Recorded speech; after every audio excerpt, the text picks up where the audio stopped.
Give me just a second. Yeah, it's recording. Okay. Let me just sit down. Perfect. Welcome everyone to this grand final MUDC 2023. We are going to welcome, in this case, Said, in order to open the first speaker of opening government.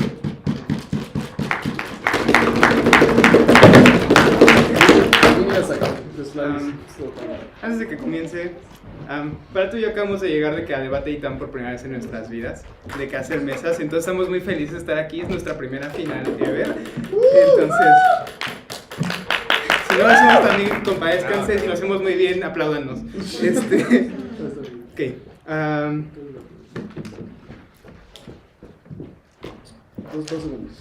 Okay, so I will begin my... Wait, can you wait 1 second? Sure, I can.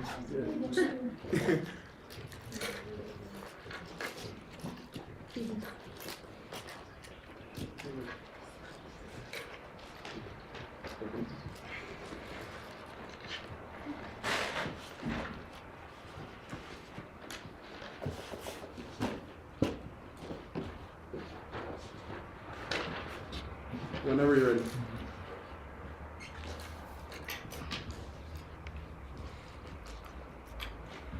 Okay, I will begin my speech in 3, 2, 1. Panel, the opening government will try to solve this case by specifying what do people in poverty need and what are the alternatives that can actually be managed by the state in most contexts to combat poverty.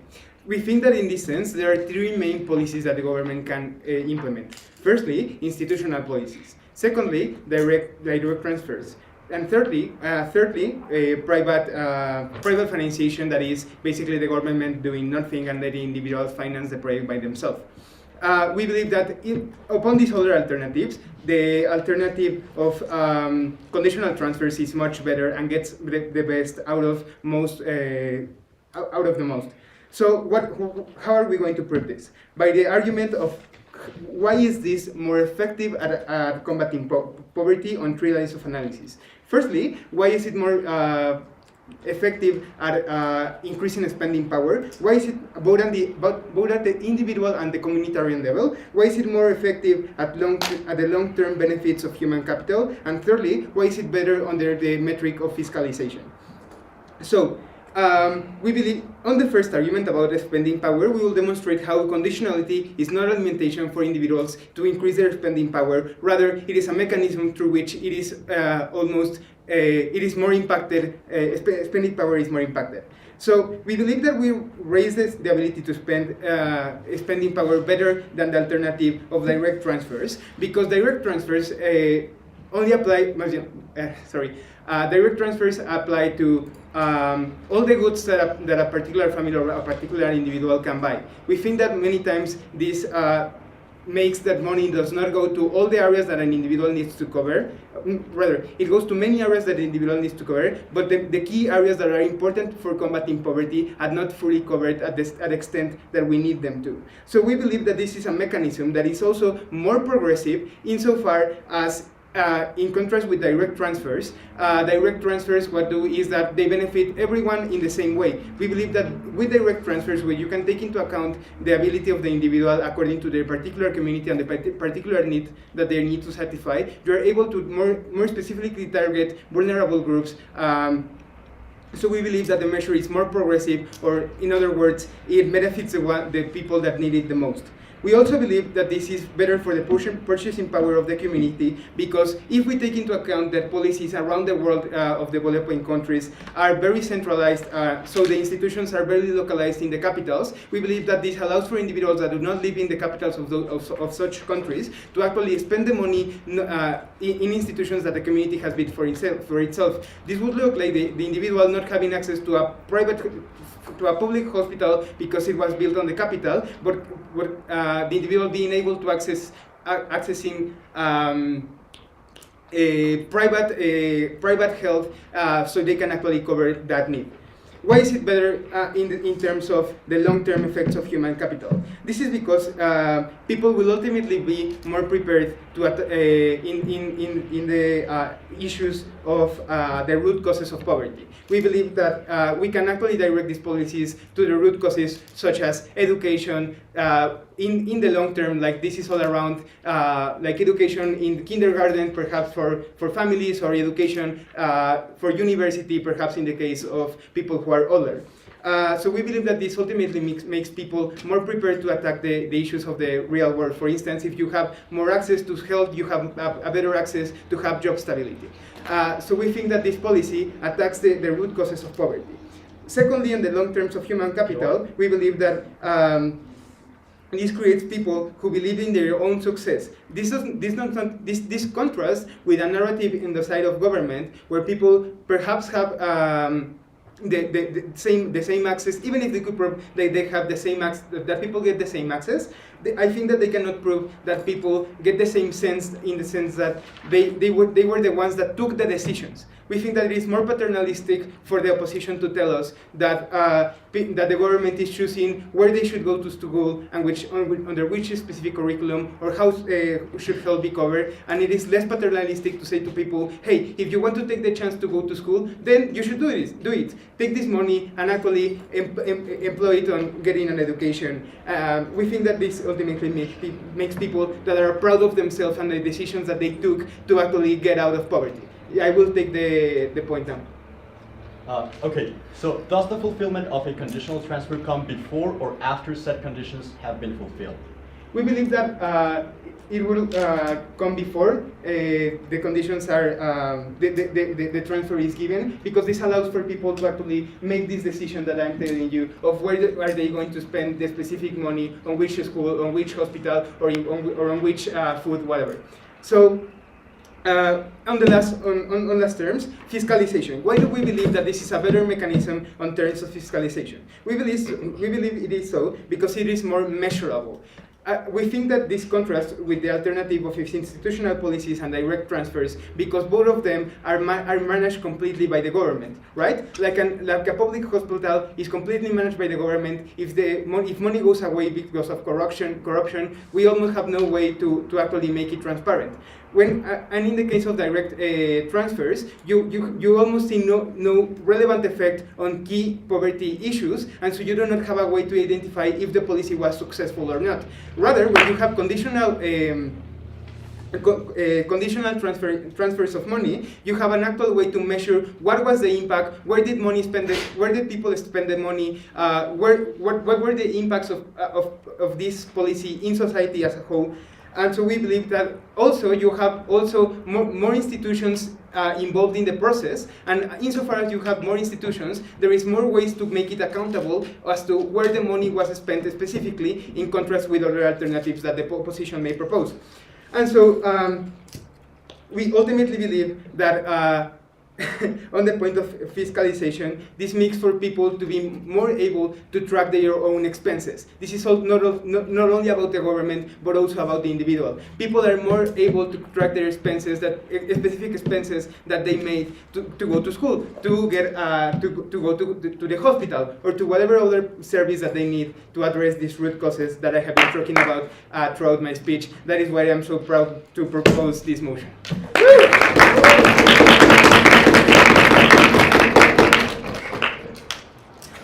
Thank you so much for that speech. We will now ask Daniel and Camila to open the space of opening opposition.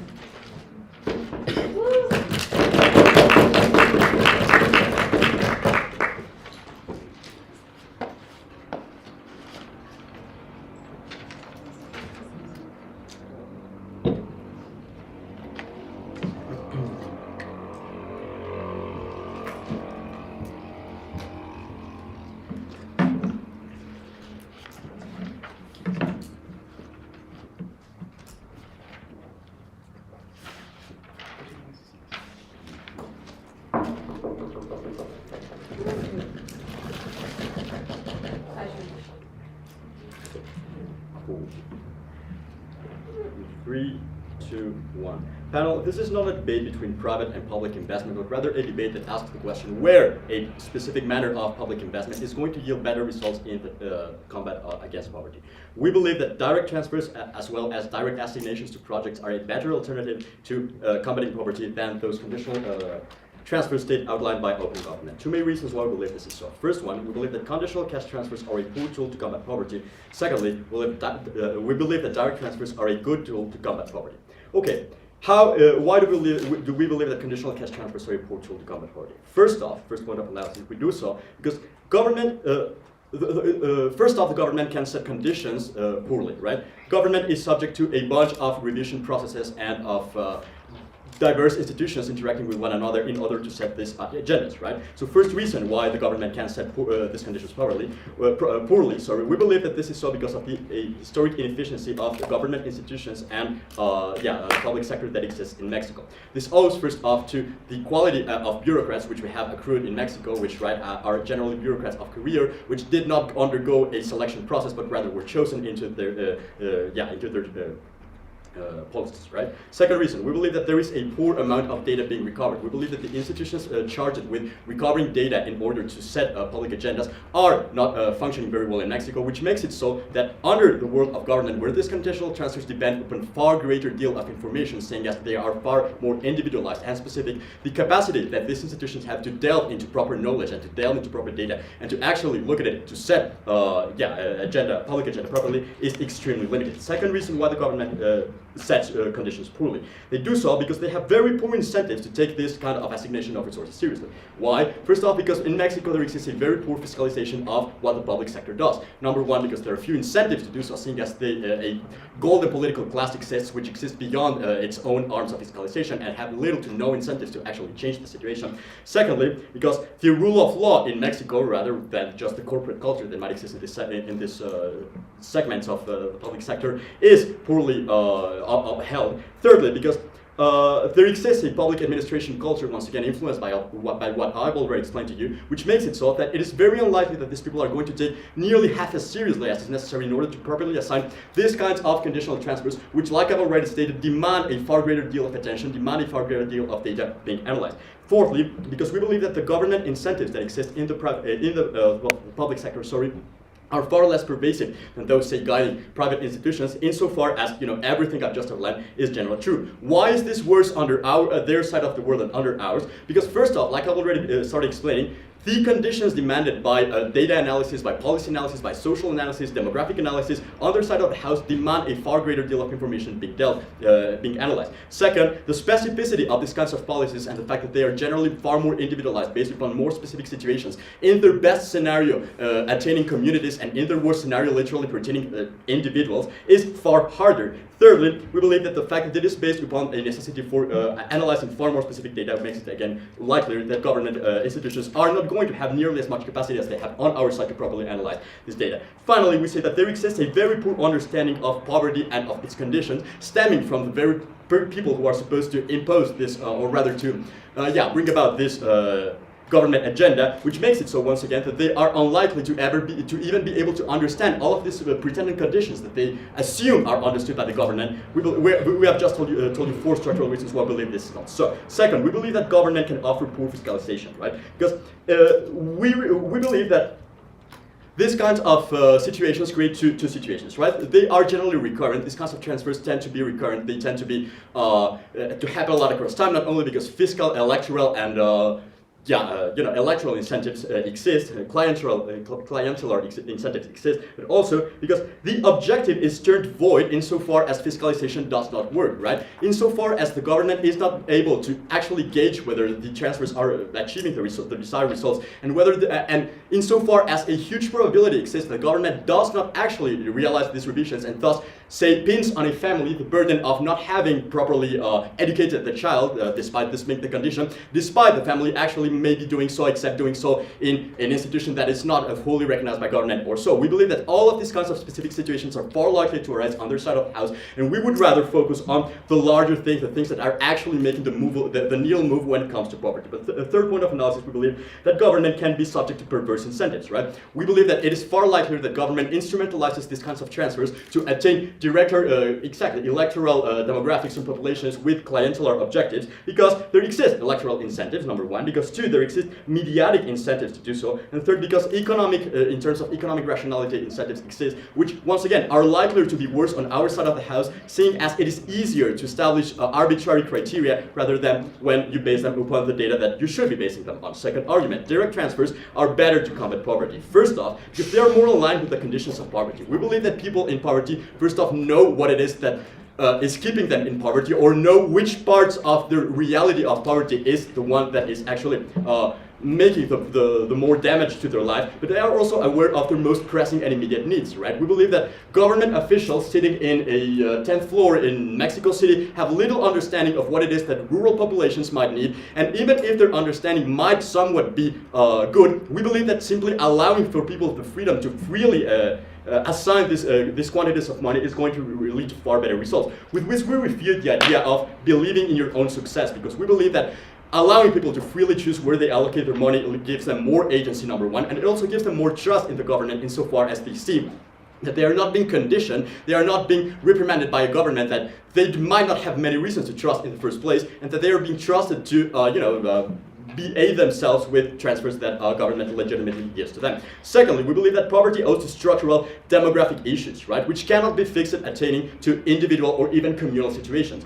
We believe that there is a higher chance of effectively impacting these communities insofar as the injections of wealth, either be it through a large project, either be it through direct transfers, are going to affect demographically the populations which are the ones directly setting the conditions, or rather directly affected by the conditions, the structural conditions determining poverty. Once again, poverty is a demographic problem that pertains to a large amount of people rather than to specific communal members or to specific individuals, which we believe refutes the point made by opening government, in where they say that these kinds of data are far more measurable. We say it's the opposite, not only because of all of our first argument, but also because the kinds of data that we're looking at are more closely aligned with the reasons that create poverty. Finally, Kelly is going to expand on to how the discussion surrounding assignation of resources is better on our side.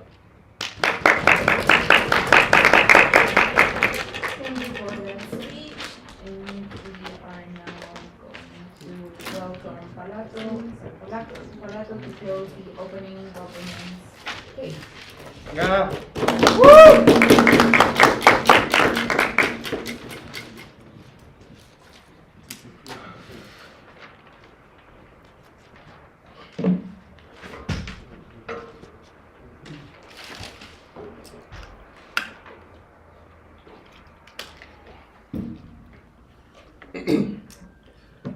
The judges are ready, I suppose. Okay.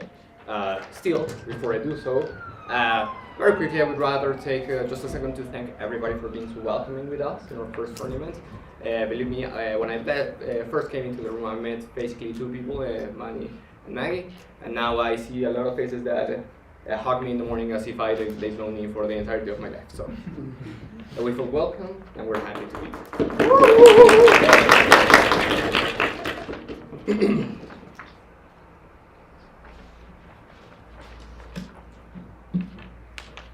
Panel, for so long, we have lived under a false promise.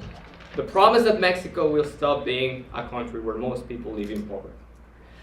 And we tell you that the fact that we are going to win this debate is because regardless what closing opposition brings you to the side of the table, we have brought analysis enough for you to be comparative and to win in whatever they bring to the table. Because we tell you that in the 20s, Lázaro Cárdenas told us that through institutions we can lift poverty. Through the 80s, Salinas tell you that we would be there for free market. And now AMLO is using direct transfer without any conditioning to say the same. And we tell you we have seen no result whatsoever. We fight these three analyses, these three lines, we will be competitive and we will win in each one of them.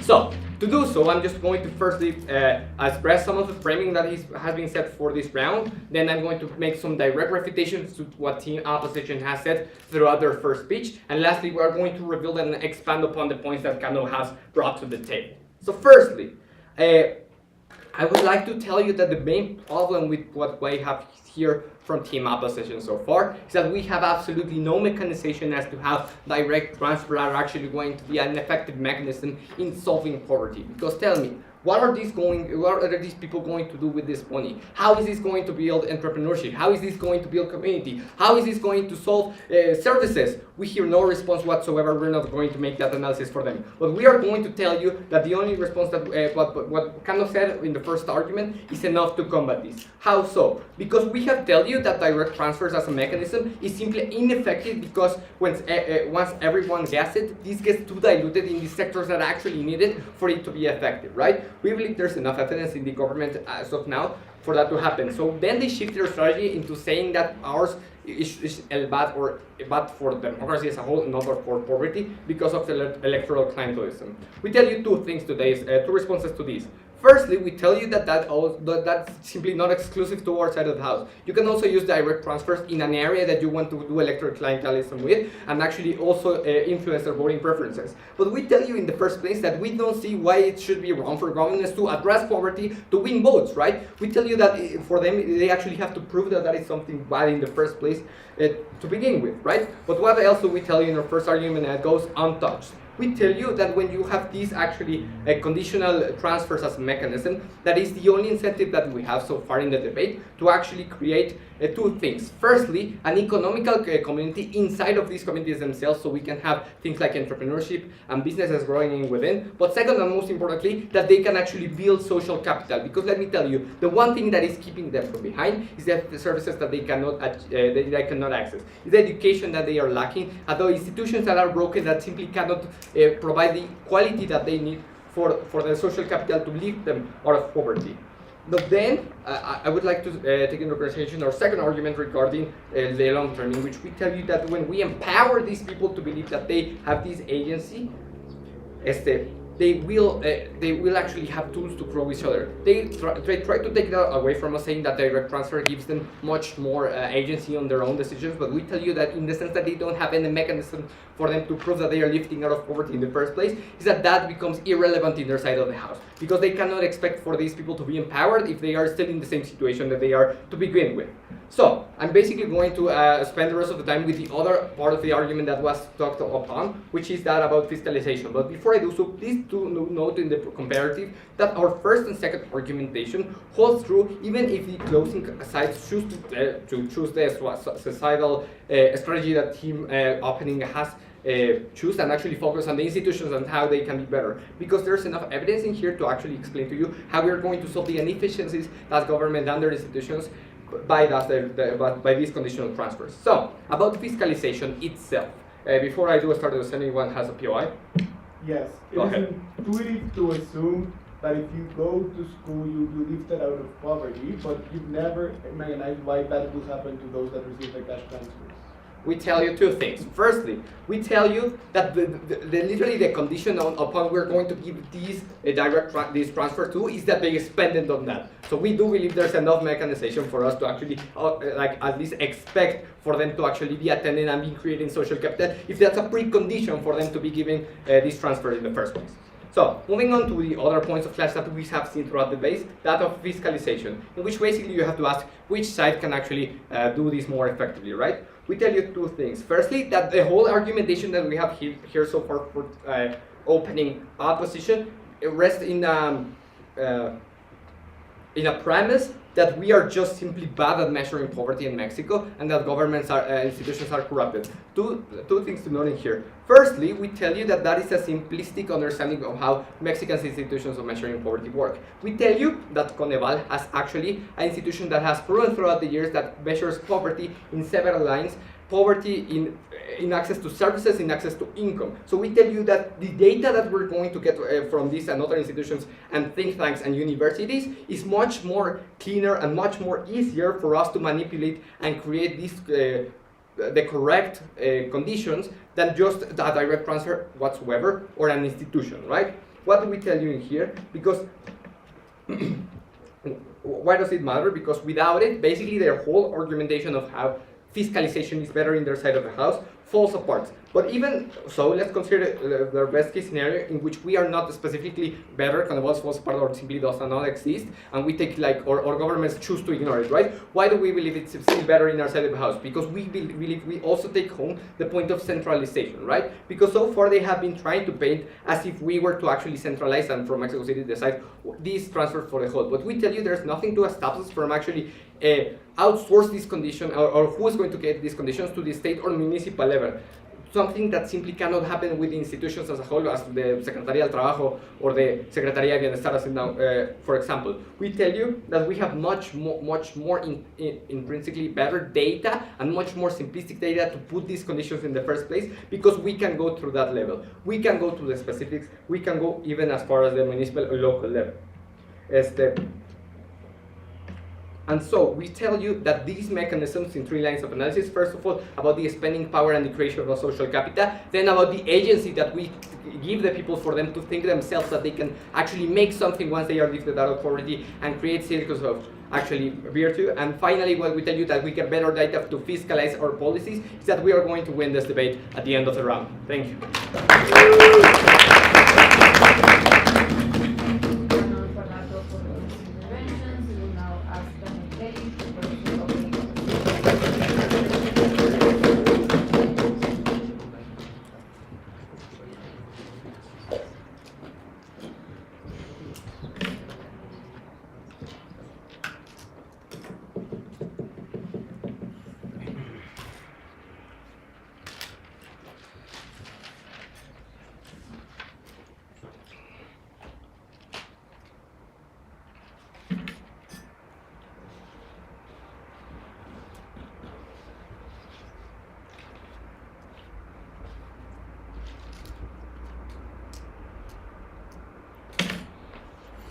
I'm going to start my speech in 3, 2, 1. The history of social policy in Mexico is a history of a contraposition of a centralized misunderstanding of how poverty looks like and the reality of a country which half of its population lives under subsisting conditions. In opening opposition, what we argue for is a model for social policy in which we understand that poor people are capable of taking their own decisions, are perfectly capable of allocating their resources in an efficient manner, and which is fundamentally based upon the understanding that poverty is a fundamentally multi-dimensional problem which no central government has the capacity to fully comprehend. We are very proud to be opening opposition. On this speech, 2 things that I'm going to do. Firstly, the comparative on why do we believe that our side of the house looks way better in terms of the characterization of poverty and the characterization of the institutional environment of Mexico that Bismillah has already brought up to this debate. Secondly, I'm just going to finish off by presenting my rebuttal to opening a government. So first, why do we believe that, or a bit on how to conceptualize poverty for this debate,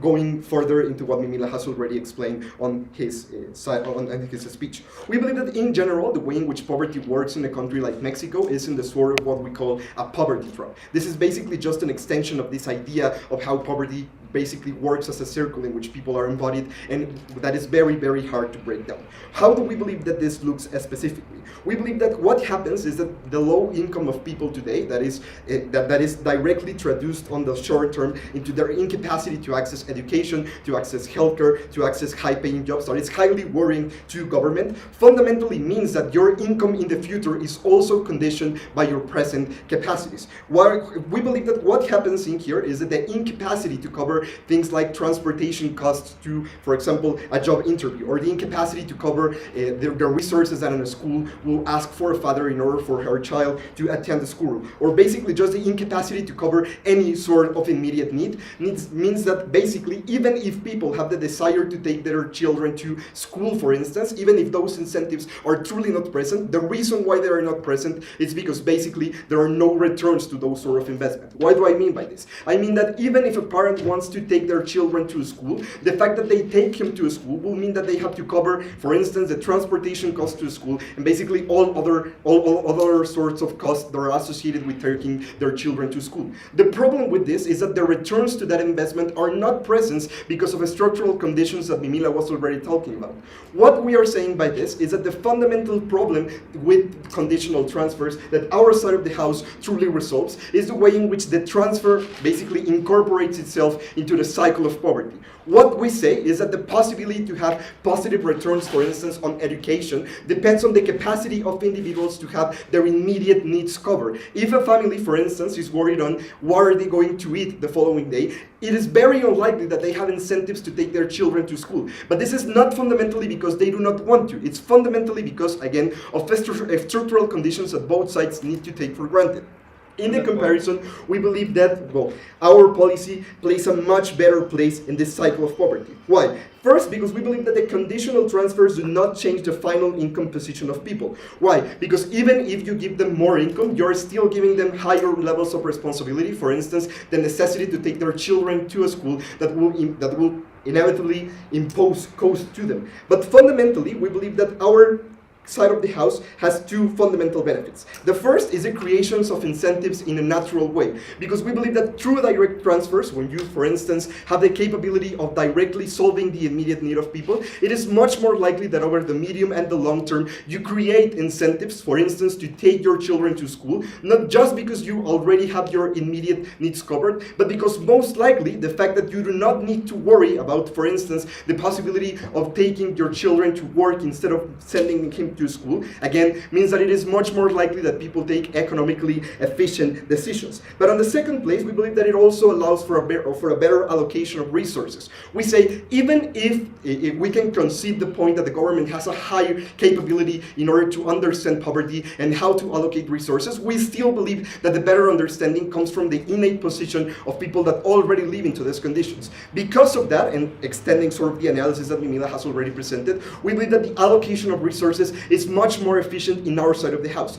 Even if government can rely on institutions as Coneval to measure poverty and try to understand it, we believe that in general, poverty is a multi-dimensional problem, and poverty in one house is going to look fundamentally different from poverty on the other. This is fundamentally the reason why their whole paternalistic point or their whole paternalistic vision of the state that they try to impose into opposition is fundamentally wrong, because the actual paternalist role of the state is present on their side of the house when through a central understanding and sort of an arbitrary interpretation of how does poverty look like, the government takes arbitrary decisions into how to allocate these resources and what conditions to pose people in order to be able to be involved in these social programs. The final benefit that our side of the house imposes is that it is much more likely for people to get close to the government and to fundamentally have interest in participating in these programs. Why? Because again, if the opportunity cost of taking your children to school is too high for you to take that decision by yourself, it is unlikely that you are going to change your mind or that opportunity cost is going to be fundamentally altered when the state intervenes. We believe that because our side of the house imposes much more liberty into the individual choice of people, it is much more likely that people get close to this, and again, the scope of social policy in Mexico gets much higher. I'll take closing. If what opening opposition says is true about the transfer, all government spending should be redistributed this way. If we prove to you... No, that is not the case. That is a burden that they are trying to impose into our house, but it is definitely not the case. We believe that even in our side of the house, we can still have spending in infrastructure, for example, which again yields the same benefits that I have already been talking about. The problem fundamentally is condition. Finally, a couple of rebuttal points to opening government that is going to let you see why closing takes this, why opposition takes the opening half of the debate.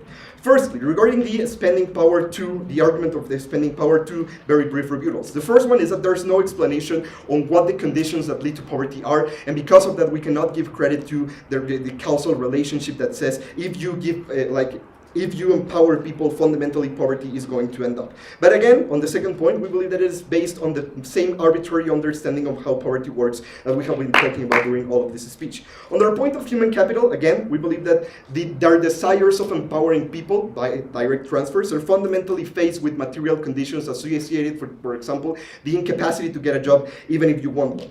Finally, we believe that their point of fiscalization would be true if without the institutional explanations of Vimina. Very proud to be here. Thank you both, Stefan and Mina, for those speeches. And now we welcome Nino to start the case of the closing government.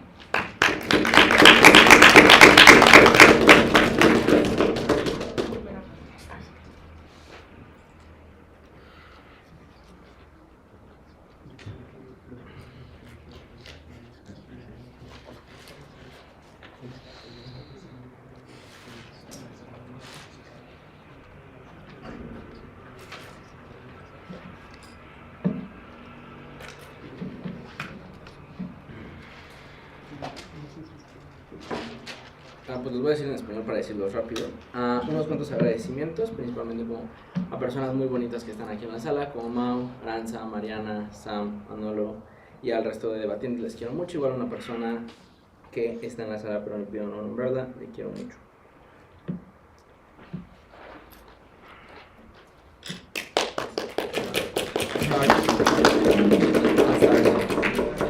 Three, two, one. There is a significant problem with the debate in openings. First thing, it is not proved by my opening that this is a necessary condition, for example, for empowering people, and that there is no other way that this can happen. That is, they haven't met the requirement on proving what conditionality on this type of measures is fundamentally important, and that is a mistake that opening opposition proved, but they also have a significant problem. And that is that they don't engage with a specific base case of government. What are we going to do? What are we going to do to win this debate? First, we have 2 points of extension. First, one of logical precedence, specifically for my opening, on why this is the most important thing that why understanding this debate is fundamental in order to understand the case of opening, which will unlock their impacts. But second, on why people are significantly better off, and only through this mechanism of conditionality in comparison to direct transfers, a mechanism that closing opposition cannot contradict. First, point of analysis on framing. 3 points of analysis. First, middle income trap. Notice that Mexico specifically has been developing industrially. But what this means in the status quo is that it has reached a point where yes, it has significantly developed within its industry, but lacks human capital. This is fundamental because of 2 main reasons. First, scholar desertion, and second, the reach of institutions that have. This unlocks, for example, the relevance of allowing people to for example, pay for private health or for private education in places where public education do not reach. But not only that, but this provides lower incentives for investment, either internally, which means it leaves, for example, for entrepreneurs, less opportunities to find new markets, and therefore less capacity, for example, for pymes to develop more jobs, and therefore better well-being for people, but also externally, because if you don't have enough human capital, you will not be able, for example, to have bigger industries, and therefore this means that there is a clear stagnation of salaries within Mexico. Second, bureaucracy. Notice that there is a significant extension of this, and this makes direct engagement with opening opposition. 2 reasons for this. First, legalized of the centralized government of the PRI. Notice that exactly as the characterization of opening opposition, that a central government has actively tried to impose their lives. The way they have done this is establishing a bureaucratic means in order to supervise the rest of the institutions, including local states, which means that there is enough, for example, institutions for supervision from that time, and therefore there is a capability of collecting data, or at least tracking what people are spending their money on. But second, local incentive for government to recollect taxes. This is very intuitive. If I need to track, for example, the spending of people, which means I will actively need to fiscalize how much they spend in something for example, for them to pay IVA, for them to pay a tax over their salaries, which means there is active incentives from the government and also from other institutions like the SAT for actively pursuing and understanding this data. Third point of analysis, insecurity. Notice that there are three main points on the status quo. First, poverty. Second, worse alternatives, for example, worse alternatives like organized crime, for example, or directly like certain bands within the street. And second, an altered reality. Notice that alienation is a significant problem for people that first have to work, for example, 12 hours a day, not only, for example, parents, but also children, but also which leads to significant problems that we not only see in Mexico, but also, for example, in the United States, that is the abuse of substances like drugs. This makes, first, that there is enough need from people, for example, either in a material point of having a better well-being, but also on a moral point, because usually people don't have a predisposition to work for organized crime because they identify that it is not desirable because we damage our communities, makes a point of trust that enters in direct contention with opening opposition, and why it's relevant for these people, and why they prefer, for example, this government transfer, even if they are conditional, to other alternatives. Obviously, people will prefer unconditional transfers that they can spend in any way they want. But the main point of contention is that they will prefer these opportunities in comparison to others. This makes specifically, first, to understand logical precedence on the importance of this measure, because it is not clear why the increase of well-being, it can only happen, for example, if we actively boost human capital within open government. This is why we specifically unlock their impacts. But second, and the main point, and for the rest of my speech, I will provide that the most important thing in this debate is certainty that this money is effectively spent. Why people are significantly better off in our world before going closing. Yeah, why is it better to go to school than to drink beer on my free time? Because it allows you, for example, for having in the future first more capacity for income, and therefore for you to retire in the long run and have certain certainty about your future. This is very intuitive. 3 points of analysis on why people are significantly better off. I will not give you points. Lucas will. 3 points of analysis. First, empowerment. Notice that boosting acquisitive power is not only a matter of I can buy more things, but first, it guarantees, for example, supply of certain products that weren't really buy before. Because, for example, water companies will if they know that there are conditional transfers for a certain community, they will actively know that they have a constant demand, and therefore will have more incentives, first, to generate jobs in this place, to facilitate process of distribution, but second, to distribute these beings, and therefore there will be more activity. But second, in the part of collectivization, notice that what this does is that generates pretty clear incentives that if I know my neighbor, for example, is benefiting from these transfers, I will probably have a community effort, for example, to justify living in a way that we can do communal living. Second, deductibility. Notice that this generates flexibility because it's not only a transfer, but that, for example, if the SAT, if whatever entity says, hey, what are you spending this on? I can justify that, for example, this spent, for example, on the gasoline. It was in order to reach water for it to last me a month. This gives certain flexibility for people to justify their needs. But third, supervision. Notice that within household, for example, there are 3 main things. First, patriarchal violence dynamics. Second, alienation. Third, incentives to go out of your way to maximize your spending, specifically when you need to justify against another entity.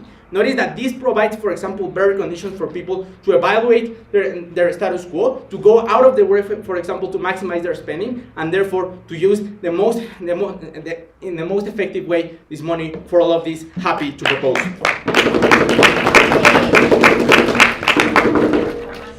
Thank you so much for the speech. We now welcome you all to open the space of closing our position.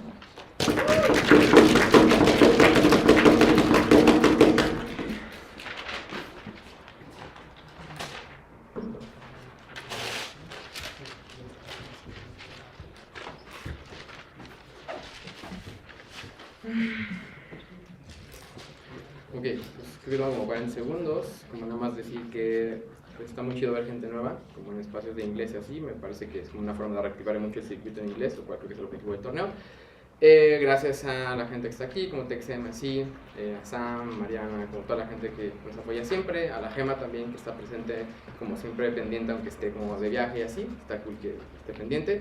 y a Benja porque casualmente mis mejores resultados en inglés siempre son con él, mis únicas finales en inglés siempre han sido con él, y eso me parece muy chido y muy bueno y muy representativo de lo que soy y de lo que he crecido y también Benja. Entonces, dicho esto, voy a empezar mi discurso, pero primero pongo mi cronómetro, porque no voy a morir. Todo sale chido, ganamos, y no, bien por todo. Ok, entonces, voy a empezar mi discurso en 3, 2, 1.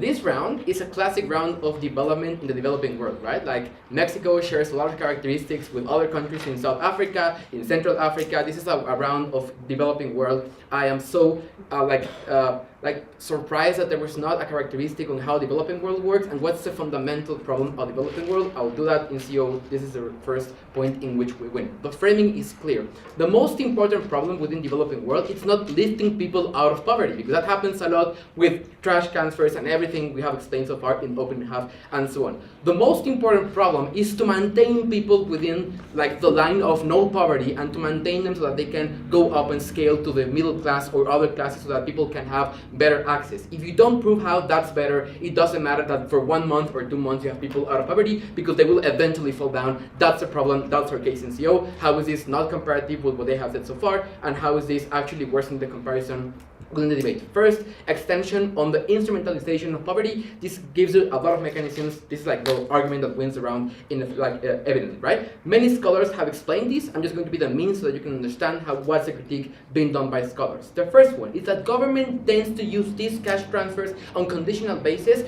to win legitimacy and to actually propose narratives that are popular within the status quo. Why is this the case? Two mechanisms. The first one is because electoral incentives, right? People want to get into office, they want to win again the elections, so I'm going to use this as statistical purposes, right? How many people I lifted out of poverty? Oh look, I just lifted 1 million people out of poverty. This is the way I'm going to win the round and to win the electoral college whatsoever, because this is like a very popular narrative within the status quo. That's why AMLO is president of Mexico in the status quo. That narrative buys a lot from people. This is the most important. But second mechanism is because of short-term media coverage, right? When I go to communities and I say, hey, I gave 1,000 pesos to these people so that they can take their children to school, I interview that person, and that media coverage gives me a lot of incentives to win elections and to be legitimate and under those cases, because people are going to say, yes, that is cool, I have 1,000 pesos. What happens in the next 3 years? No one cares, no one knows, because people will eventually fall into poverty again. Why is this bad? Two impacts. The first one, it's about that you treat people like objects. In principle, these trash conditional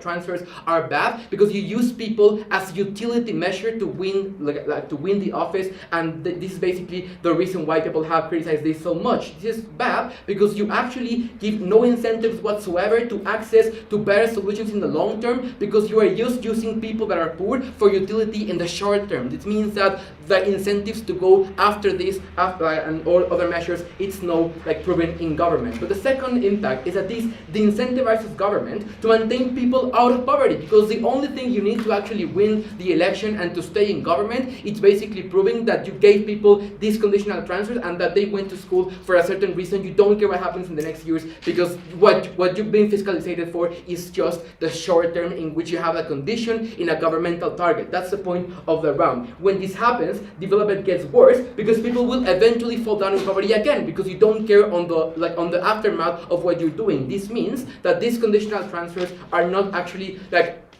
maintaining people out of poverty, which is of course better. The comparative is that you don't spend a lot of money on this, and we're just spending on other things whatsoever, right? So this has proven how this is ineffective to actually bring development on the round, which is the most important thing. If you don't buy this, and I'm just taking talking shit right now, there's a second argument, and this argument of multidimensional development. This means our opening says agency is good. Why? We don't actually understand. Agency is good because people can decide. That's intuitively something that in the round. We don't understand why drinking beer could actually be better than going to school in certain contexts. This is the thing that we explained that actually unlocks every benefit from our opening.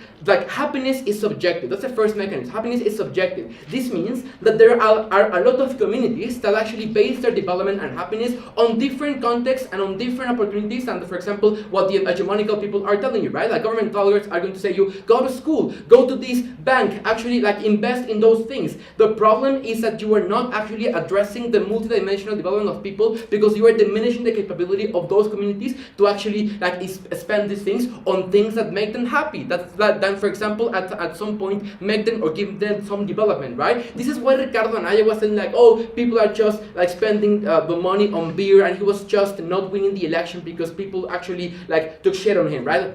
People can spend their money on different things because happiness is subjective, and because in some context that development may be actually given by different things. This is the real mechanism as to why agency is not actually just good in and of itself, but rather on different contexts whatsoever. This, of course, appears on the fact that at the end people will spend them on their necessities being not only physical as our opening, but also, for example, spiritual necessities, for example, right? To go to different things or to have access to, I don't know, different religious beliefs whatsoever. I think the government has much more incentive to actually understand this when they're not conditioned the transfer, but rather working on other programs which imply different things. This can only happen on opposition, because on government what you deal with is government targets. This cannot happen, it's exclusive from the extension in CO. This cannot be happening either in our opening, because agency is not good in and of itself, but rather if you understand it in a different context. This is the reason why we bid opening in that matter. Third argument, really important. This creates a burden on certain people that are being invisibilized in this round.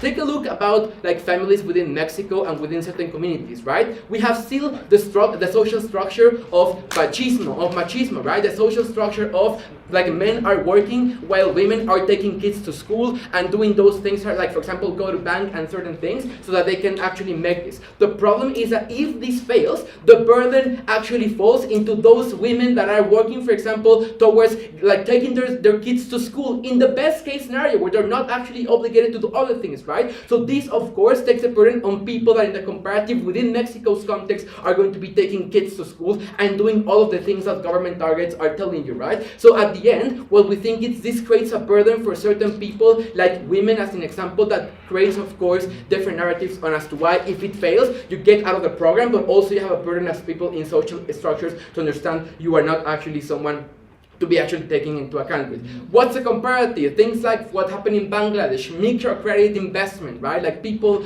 just investing their money on enterprises, for example, small enterprises to do whatever they wanted to do, right? Women were empowered in Bangladesh by doing so, and this creates a comparative that only happens in CO, because you don't contextualize what development looks like or what happiness looks like, because you give no instrumentalization of poverty, and because at the end you understand it's multidimensional. Really proud to oppose this motion. Thank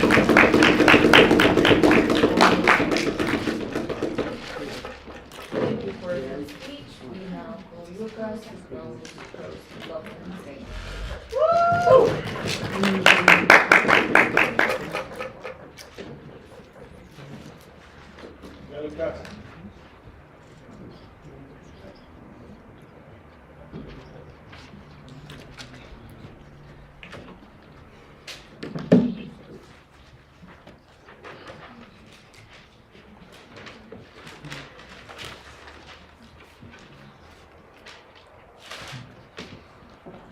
Ok, ese es mi primer final después de 2 años en el circuito. Dedicatorias a mis papás que vinieron corriendo desde no sé dónde a venir a verme. Son los mejores. La vida del circuito mexicano aquí. Al equipo de debate de Texem, como siempre, a mi coach, que es lo mejor y lo peor a veces. A Manolo, a Nat, a Dupas, a Sam y a Mariana, como siempre, mis meros reales. Y no me dedicaste mi curso, pero yo a ti te quiero mucho. Okay, so I'm gonna start my speech on 3, 2, 1. The entire problem for opening opposition is that it stands upon for how the narrative of poor understanding of poverty in Mexico functions, but they actually never deal with the point of how it works when the status quo and how this has implied a higher cost of opportunity that also it's very important to be considered in this debate. It's we need to be like really aware that how this opportunity costs have been demanded in Mexico. Like not only for how this represents like a higher labor force inside their houses, but also how now people need actually to quit to several benefits that they can have because now their children need to actively work in order to accede to certain benefits that are not exactly the mechanisms that are going to help this narrative control to get them out of poverty, or whereas are going to prove or are going to add several benefits inside their nuclear family. These mechanisms are so important because are the ones that are only going to help them and can only be plausible when we have these transfer mechanisms. In that way, we can still start understanding how this higher cost of opportunity has already perpetuated and permeated the Mexican families and the whole narrative and how they never will actually deal with that point. But actually, if it's that not enough, they also talk like about this agency and how it's important, you know? It's very important like to recognize something that is happening here in government. We're going to actually prove that perhaps maybe agency on our side of the house it might be limited in a certain way because now I only can be able to invest in certain things that the government is saying to me.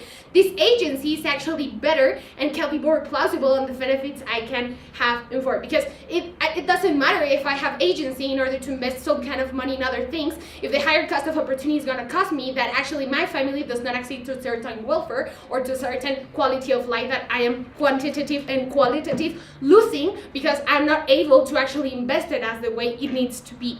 This is very important, not only for the earnings I can have, because it's a very important point, but also for a very important criteria that only brings Lena on its speech, that it's this access to human capital. But also like the chance of obtain or create a heritage for me and my family. Why is this so important in dynamics of Mexican families or the people that is actually in poverty? Because they never have had the access historically to actually access to those kind of things. This important premise, it's important because now I'm able to have the chance to have not only the access to certain benefits, because now I don't need to quit to several things I needed to do, but also because now I have the opportunity to actually engage with the community and actually like have more chances to deal with it and do not accede to this high opportunity cost. And at last, in order like to be more engaged with the entire case, is how do not having like more developed information, it's like so counterproductive in this sense. Lino has already explained why is this not that bad, but actually notice how in mechanism transfers, this is the only way we actually have the chance to obtain this kind of information. Why? Because most of the times where there's like not quite opportunity to enter those kind of regions, because they perpetuate the narrative that actually we do not have the acknowledgement of what is happening inside of these regions. This is like in a really not only short but mid-term, a very high probability to happen, but because actually in order to achieve this more not only like mechanisms with people in order to how they deal with it and how we actually like collaborate between each other, but also because there are like more incentives to have visibility inside, and this also can create the data that we need. This, one, helps to do not exacerbate the problems we have already have, but two, actually recognize the need of demanding of the capital that is needed. Regarding, yes. Okay, so a cost of opportunity is the second best option forgone for the one chosen. The opportunity cost of conditional transfers is having nothing, whereas the opportunity cost of direct transfers is the literal entire worth of the transfer. No, actually it's not having nothing, because actually you're not limited to have certain things that the state is going to provide for you in order to accede to a better quality of life. And if you needed actually to prove that, we will need to hear that in opening opposition, and you didn't do so. So what about Yuval's point on the entire case, that we do understand how it's different to the opening, but it's not like actually a very point in the premise in order like to know why is this so important and wins, and definitely does not win Lina's case. So there's no problem in winning legitimacy or actually earning something. Why? First of all, not in terms of administration, but also like how efficiently now resources are going to be used. Why? And how is this plausible?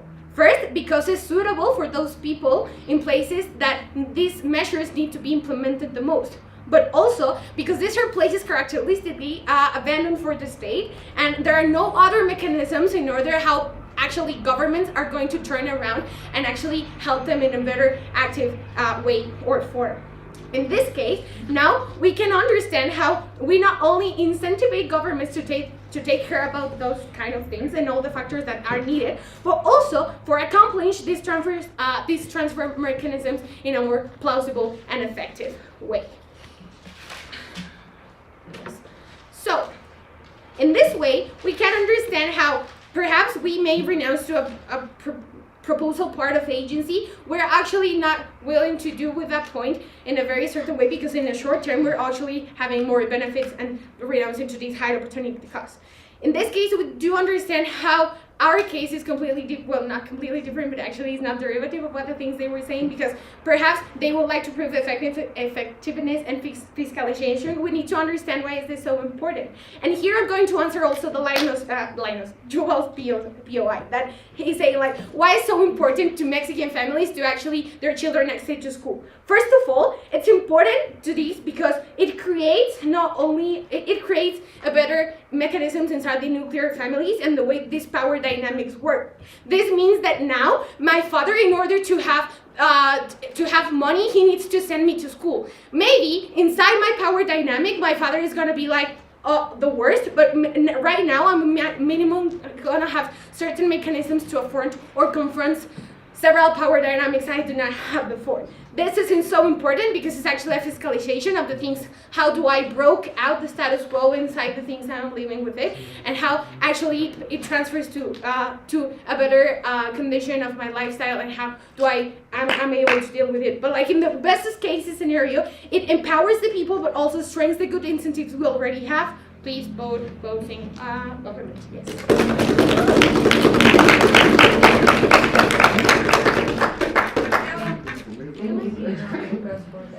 We now will close the opposition's case and respond.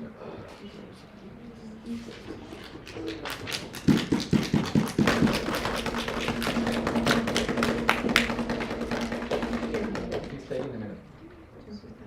23 seconds. 20.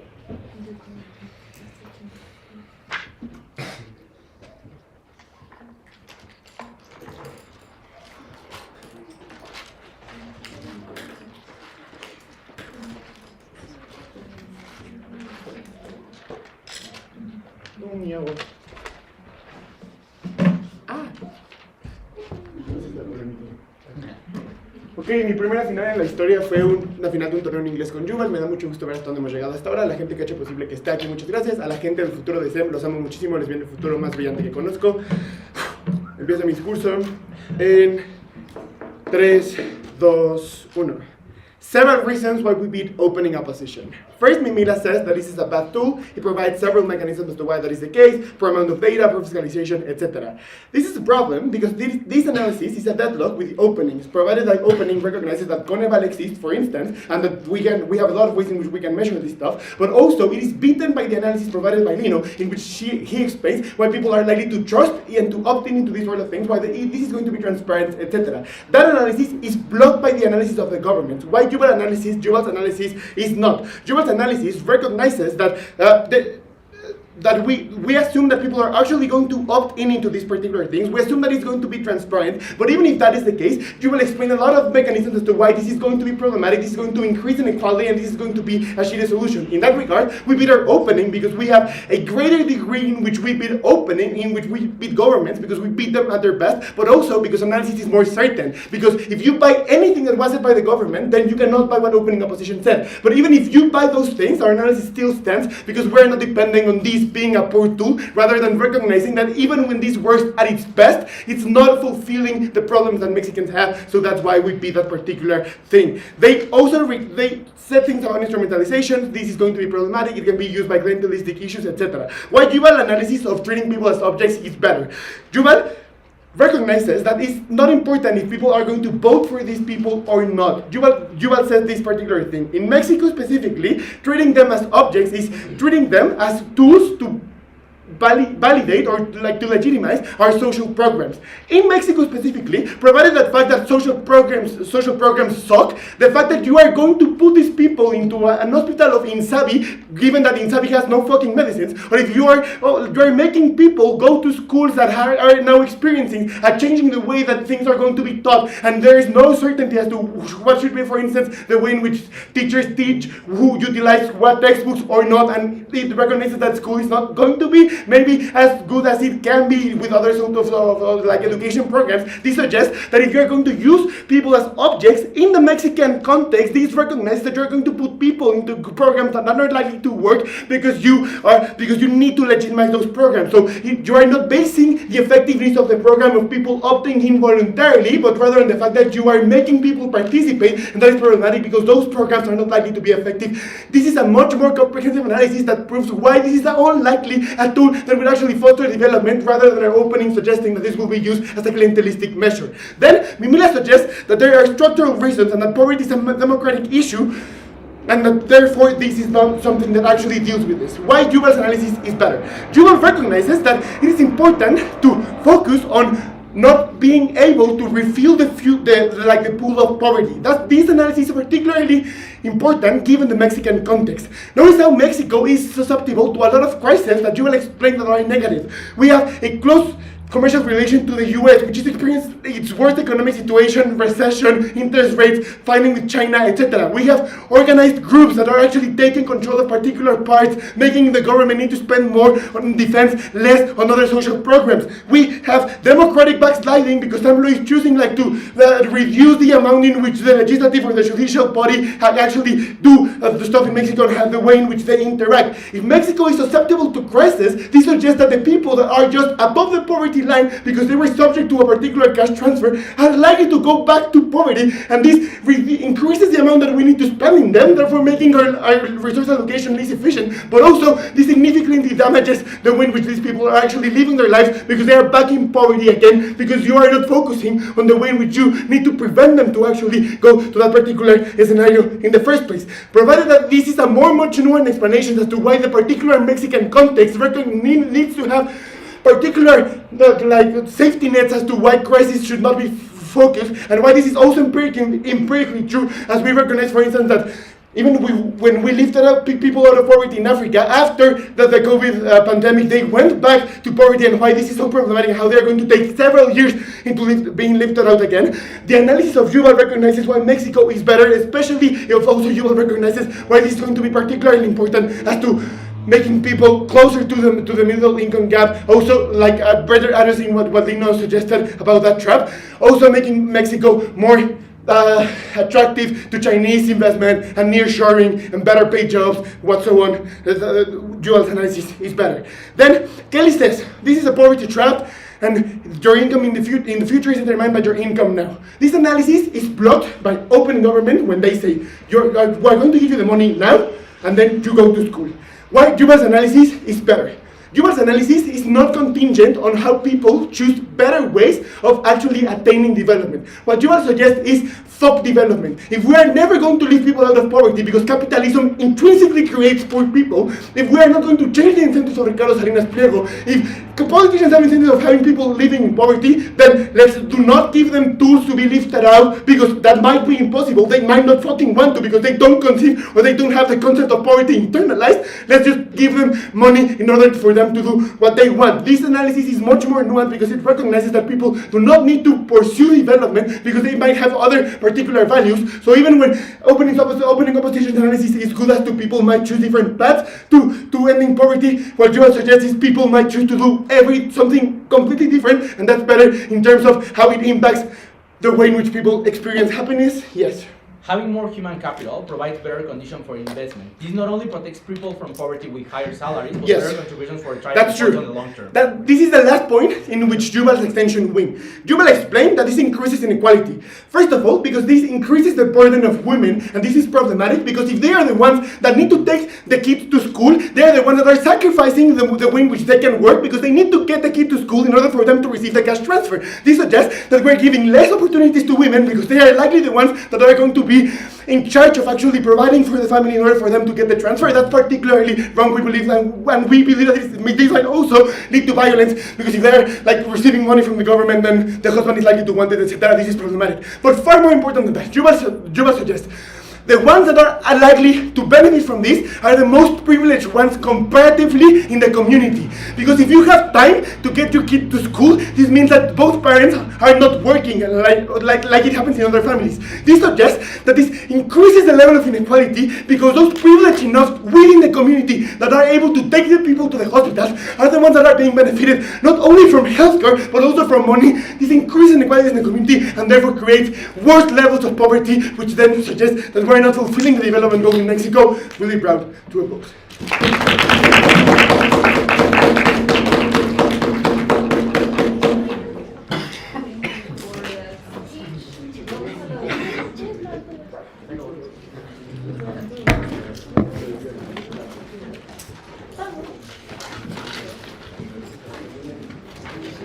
Thanks everyone for the round.